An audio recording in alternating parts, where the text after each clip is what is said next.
All right, welcome to our regular Wednesday posting. Today's term from the glossary of the book, The Desire for Mutual Recognition, Social Movements and the Dissolution of the False Self. And here you can see this beautiful photograph of a woman on the precipice deciding whether to make the leap into mutual recognition or not, or hold back, remain withdrawn and hesitant. So today's term from the glossary is parallel universe. And I'm introducing myself, having described or discussed this term earlier in the pandemic. So here's the term, parallel universe. The term refers to the creation of a new interhuman life world, founded upon and manifesting true mutual recognition inside the existing rotating alienated frame. When social movements arise with great force, we can feel ourselves actually existing in a double reality.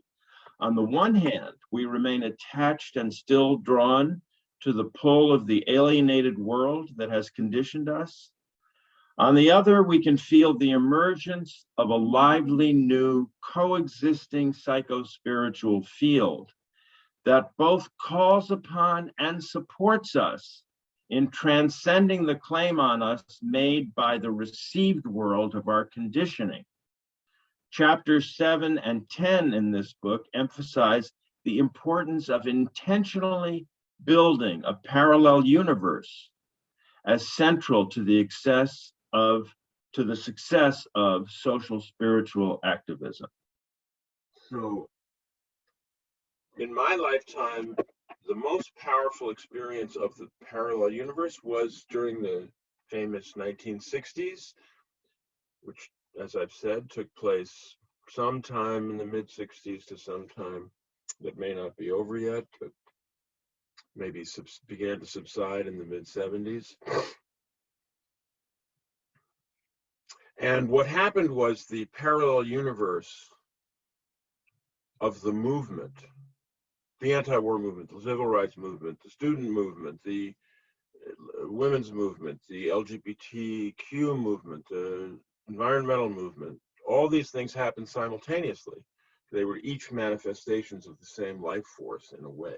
And this movement began to create this feeling in the society, which you could feel like you can touch something. You could feel there's that reality, and then on the evening news with Dan Rather in the evening news or whatever would come the normal reality, the mainstream reality, and you could really feel at that time that the culture kind of could go either way.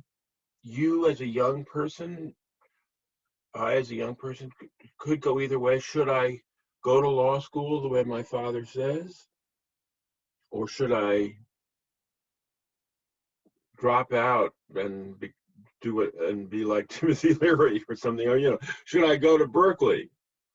And I was in New York at the time, or Boston, New York and Boston. But you could sense that, and the reason so many people were changed and went to Berkeley or joined the movement is that the feeling of the alternative reality was so strong that you felt you could.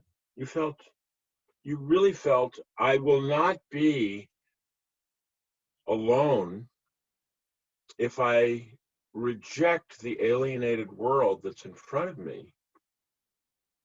I guess I could have been a downtown lawyer in New York, or a businessman maybe from my upbringing. Go join a corporation. I mean, I wouldn't have done that, but that would be. Today, everybody's working for a tech company, got a job with Apple or Google.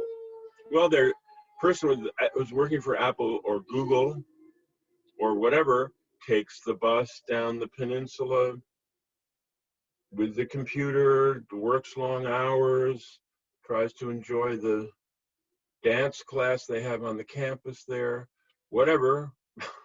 But actually, many things influenced by the 60s altered the corporate environment in this sort of pseudo-liberalizing way. But the point is, that's what there is to do when you get out of school. There's no parallel universe supporting a complete alternative way of life at the present time. And it's essential to build a parallel universe to create social change, because the confidence that we can create another world depends upon actually experiencing it in the present moment. So you have to have, I often say, if you want to try and change the culture of a group you're in, go to the meeting with at least one other person who will affirm your position. And if you're trying to change the world, you have to build a parallel community that gives you the confidence that what you're trying to achieve is real, which is you can only really hold on to in an empowered way if it's being confirmed by others who share it with you. That's the parallel universe, is what carries that confidence. And it's prefiguring the world you're trying to create, and it carries that confidence that you can do it, that what you're doing is right, because it's grounded in being. It's grounded in the truth of mutuality, of mutual recognition that's occurring in the moment. And then when you're fighting for the specific change of universal health care or universal housing, or things that you fight for in the present moment, you're supported by people embodying the ideal of the world we want to create, where this would be not only taken for granted, but a blessing. Well, of course we want a world where everybody's their health can be cared for, and we can care for each other's health. What a wonderful thing to do. Okay. Next.